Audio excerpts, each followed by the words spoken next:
Hello everyone, welcome back to the channel. My name is Joe Theodore and thank you so much for joining me today. So today's video is a video I've been saying I was going to make for the last 5 days now because it is a major moment of the week. I've mentioned this in my Pluto trine Jupiter in Gemini video that I put out a couple of days ago. Please go watch that if you have not seen that. Then in my recent weekly video, which is the last video I uploaded, I mentioned it very, very intensely. I didn't really get into the detail that I wanted to because I said I was going to make a full-on video dedicated to the Mars conjoining of Chiron. So, guys, the reason why this is so big, and it's happening on Wednesday at 22 degrees in Aries. The reason why this is so big is because it really is the last time we can probably talk in a serious way about eclipse season, the recent solar eclipse. This is the last time we really should be talking about Mercury's retrograde story that we all experienced, where Mercury traveled all the way to 27 degrees Aries, then it retrograded all the way back to, I think it was like 14 or 15 degrees or less than that maybe. So it hit Chiron going retrograde. And then when it went direct again, it hit Chiron one last time during a massive integration phase post-shadow. And then Mars ingressed into Aries, right as Mercury was going direct and flying, fast through Aries. Then we had Mars show up. And Mars has been home in its domicile ever since. Now, the thing with Mars is it has not been making any hard aspects to anything else in the sky. At the moment, it is making sextiles to Jupiter by sign, but it is not necessarily going to be making any hard sextiles to Venus or the Sun, I believe, for the rest of its time in Aries, because by the time Mars gets to, this conjunction especially, and then it moves on 23, 4, 5, 6, 7 degrees, as it leaves, as it's preparing for its departure into Taurus, Venus and the Sun will be, they won't necessarily be towards the end of their Gemini transit. Maybe Venus a little bit. But at the very least, we can say that Mars is still influencing the sign of Gemini based on a sextile if you just consider it by sign only, or the house topic only. Because that's also very true in astrology. I'm sure some of you guys know this. You don't need a hard aspect for the planet to still influence another zodiac sign, as long as they're, in proper proximity. For Aries sextiles Gemini all the time. It is just a constant, part of the mathematics of of astrology. So technically, Mars is influencing Gemini right now, but it's not that strong, but it's still there. It's still offering, a pat on the back to Gemini with whatever Martian energy is translating for you in your life. But Mars has been a wild card, is my point, meaning that it hasn't really been making any aspects at all to anything. So it's really been alone with the North Node, which is a whole other story. And I think I talked about that before. And Chiron. So this is the moment where it's approaching Chiron. It's been approaching Chiron for days now, and we probably have been feeling the strength of the conjunction in the last 5 days.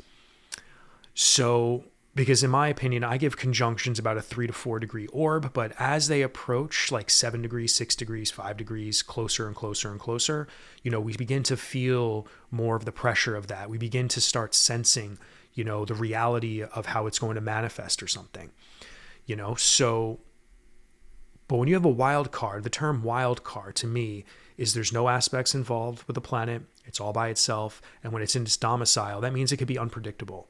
You just don't know how it's going to manifest. It's not being influenced by anything else. Nothing else has been there to calm it down or exacerbate it, if that's even Like for example, if we had a hard aspect with Mars and Jupiter, we can be totally expecting like rapid expansion in something. But because Mars is semi-influencing, Gemini, and since Jupiter just entered, in a way, Jupiter is sort of influencing Mars a little bit. So we can sense, a little bit maybe more expansion, whatever Mars might bring up in the Aries story for you. And this would be greatly linked to whatever your Chiron wound has been all these years in Aries. So the Chiron wound is something that is very unique to all of us, depending on where it is in your birth chart.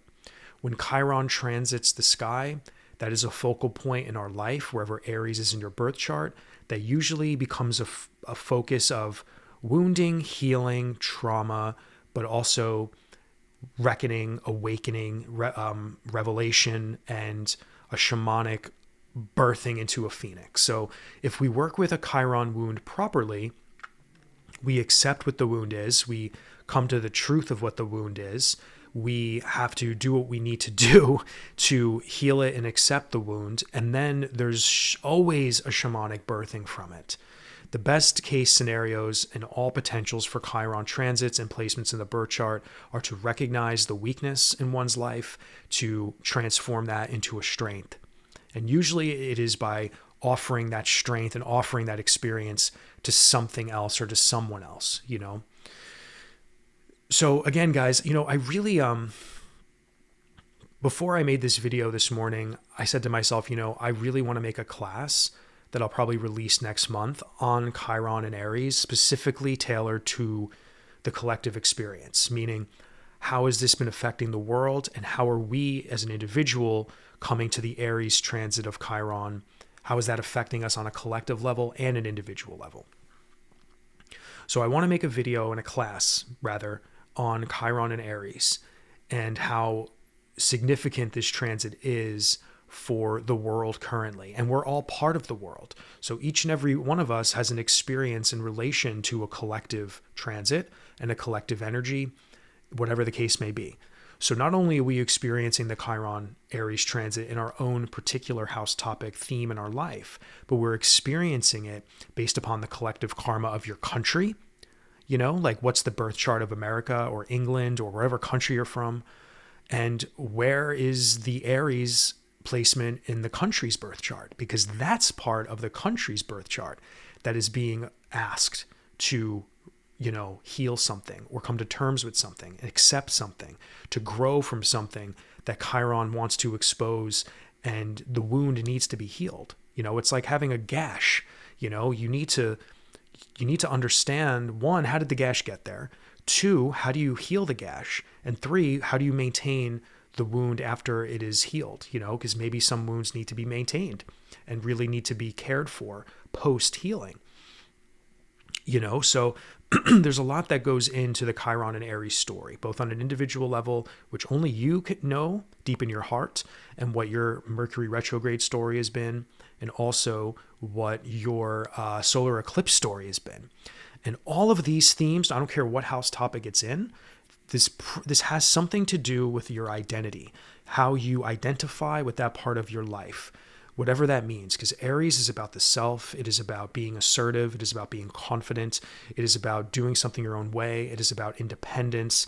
And each and every one of us in all of the house topics of the zodiac, we have an element of self in all of those. So, that's where this is playing out.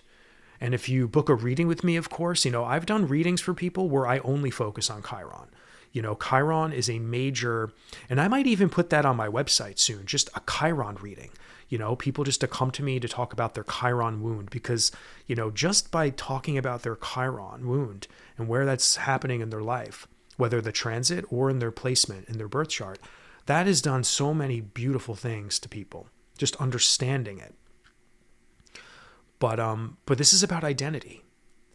And in one of my recent videos, I gave like a very casual example about immigration, so to speak, on how, immigration in, in all countries, since the beginning of civilization, people have been warring and invading cultures for the sake of creating a new identity for a piece of land or a country.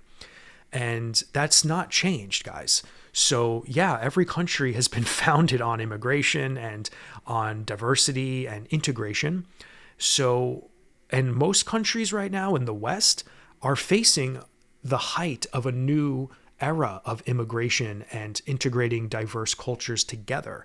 And can the identity of the country, that was really set up and designed maybe 100 or so years ago, a lot of people, it's like a lot of countries are at a tipping point or a psychological, coming to terms with, like, what's the identity of America now? What is the identity of Britain?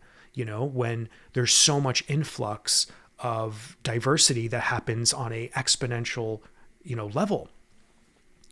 And this, to me, is definitely a part of the Chiron collective story. Just countries and societies and, even cities, whatever. People are coming. There's a point in history where where identity and finding what the self actually means is really front and center. Then we have, all of the political and social justice ideologies that have been flying around for years. I mean, we've seen this global uprise, whatever the fight is, whether you agree with it or not, it is part of the fight of individualism and what does it mean to be a self? What does it mean to be free? What does it mean to be independent? People even fighting for climate change. This is like, imagine they're fighting for the self, their own preservation as people, whether you agree with climate stuff or not. The fact is that people are fighting for what they as a self and an individual, what their future could look like. There's an assertiveness and an Aryan quality to people in social justice movements, even though that's very, very much tied to also the Pluto and Aquarius story that will be playing out for, 15 plus years. But I hope you get what I'm trying to say here, guys. So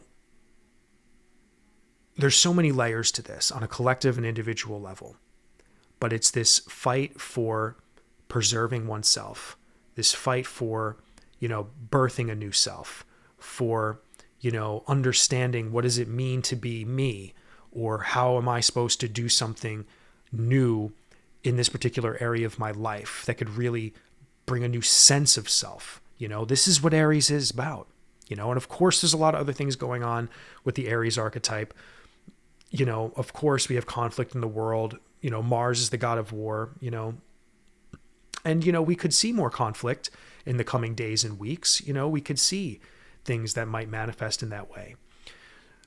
So, but yeah, guys, before I continue, I just want to say, if you are enjoying this video, please consider liking, comment, and subscribing to the video. That would really help the channel's growth. Also, if you would like to book a reading with me, just head over to my website. All the links are down below.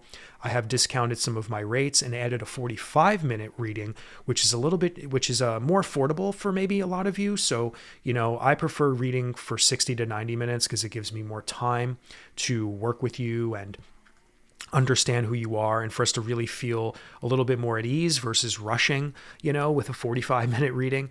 But if you go to my website, there are more options now if you would like to sit one-on-one with me.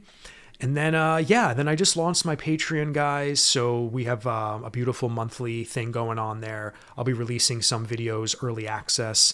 And if I get 15 patrons for one of my tiers, I'll be hosting live Q&As once a month. And that's also a perk that I hope many of you might consider doing to support the channel and all of that fun stuff. And then this week as well, whenever you're watching this, I will be launching my 3 pre-recorded classes, so stay tuned for that. And they're going to be very affordable, and I dive super deep into 3 topics that I know will be extremely helpful for you. But guys, Mars conjunct Chiron, so what can we really expect? Again, I have to know what's going on in your life specifically to really give you an accurate read, but I can tell you right now, examine what your eclipse story was, examine what your retrograde story was, because those were very activated on a mental level and probably a very visceral level, because the solar eclipse, with that blast of the sun and the moon together, really allowing some kind of a revelation, a shamanic realization of, clarity, whether that clarity was something that you weren't sure where this is going to lead next, but still there was this awakening for most of us and a clarity on something must change, or something in my life, something going on with me must change or must move forward in some particular way that is, that could really put you in a new dimension of being. Now, part of me is getting a little emotional even thinking about this, because I know so many people who have been going through hard times with their Aryan aspects of their life, and a lot of people don't feel free and feel like their hands are tied behind their backs, and they are losing a sense of self in many areas of their life. And whatever their Aryan story is in their birth chart, I know for a fact that's really where it's playing out for them. And a lot of people are examining their life and wanting to make more independent changes for themselves. And they really want to come to the world or come to that area of their life in a new way. And they're just tired of maybe having the lack of energy to do anything.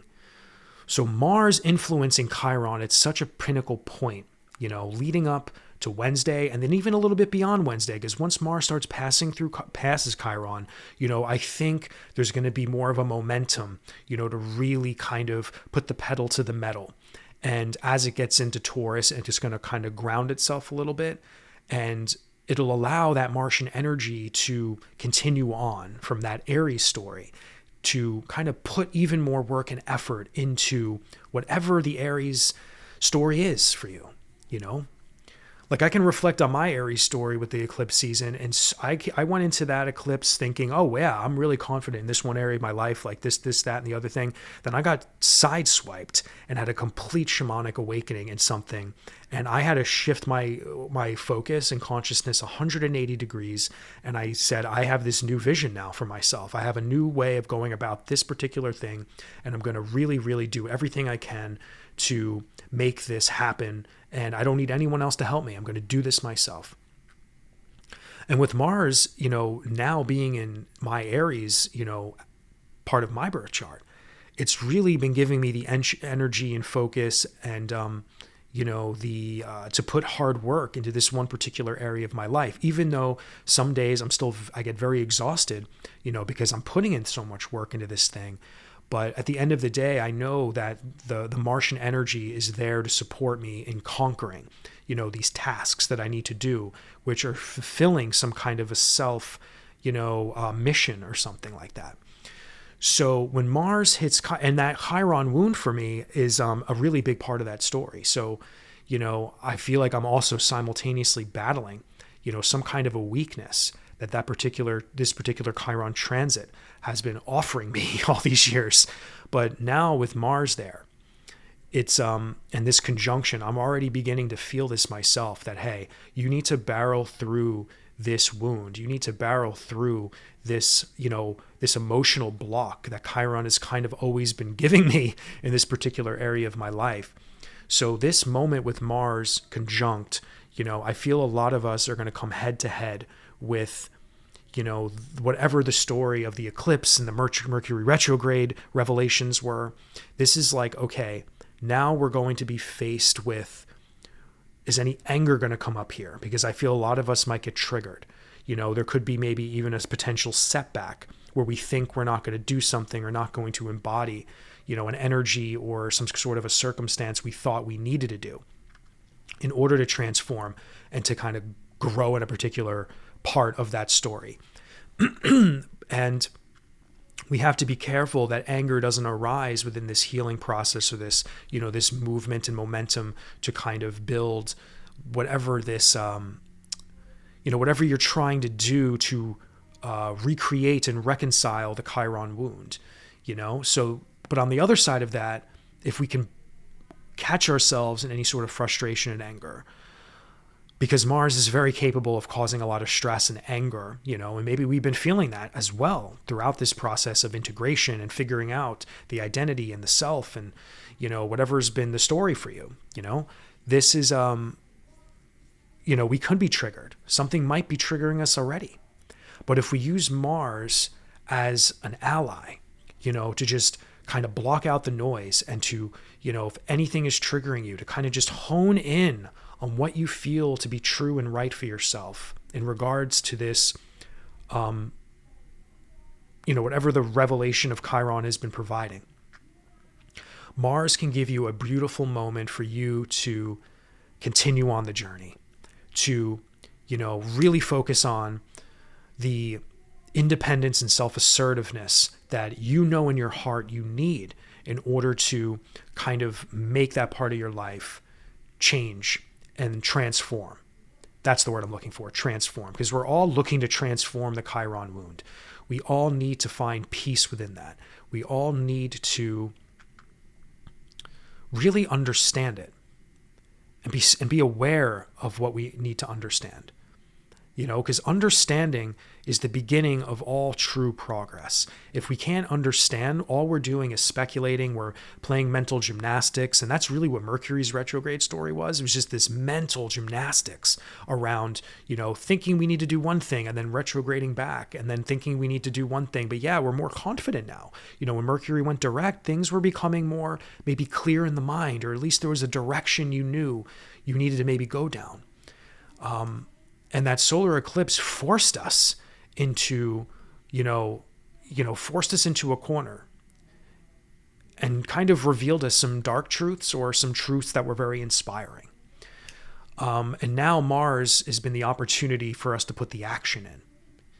And the Mars approaching the Chiron wound is like the final moment where we truly have to put the pedal to the metal, to really, create a newfound sense of self in that part of your life and to get confident there and to feel hopeful there and to constantly, affirm to yourself that, I can transcend and transform this area of my life. I can come to this part of my life in a new way.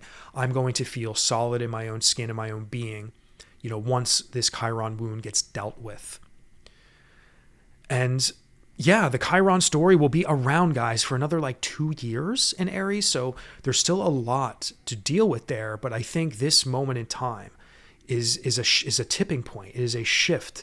It is a moment where we'll set up how we interact with the Chiron story in our Aries birth chart for the next 2 years. So everything leading up to this solar eclipse, plus the North Node has been there, which is a whole other story on our destiny. There's a destiny point playing out in this area of our life and on the collective stage. So that is very significant.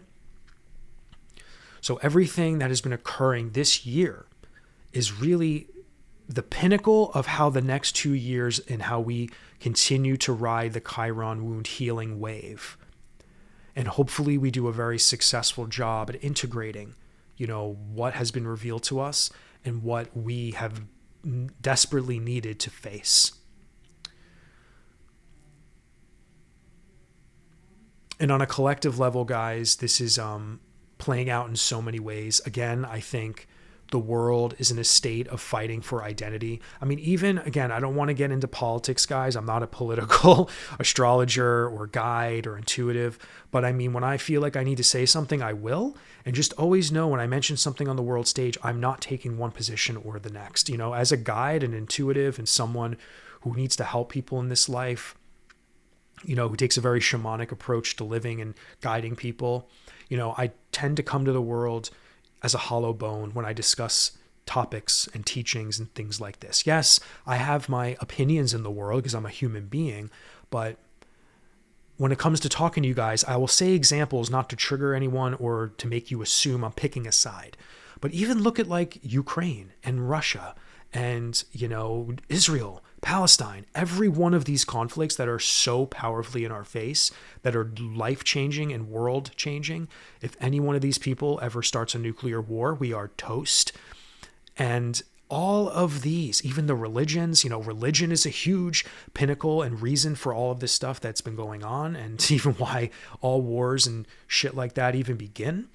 Everyone is fighting for their identity. Ukraine is fighting for their identity. Russia wants back Ukraine, and whatever the case is with that. Again, whatever you believe, it doesn't matter. They're all fighting and they're all They all believe in the identity and the future of their countries. Every single conflict is about the self, the identity. You know, the Palestinians are very focused on their identity, you know? Israel, very focused on their identity. This is America. What does it mean to be an American? We're so divided here. Like, this is the massive Chiron and Aries story.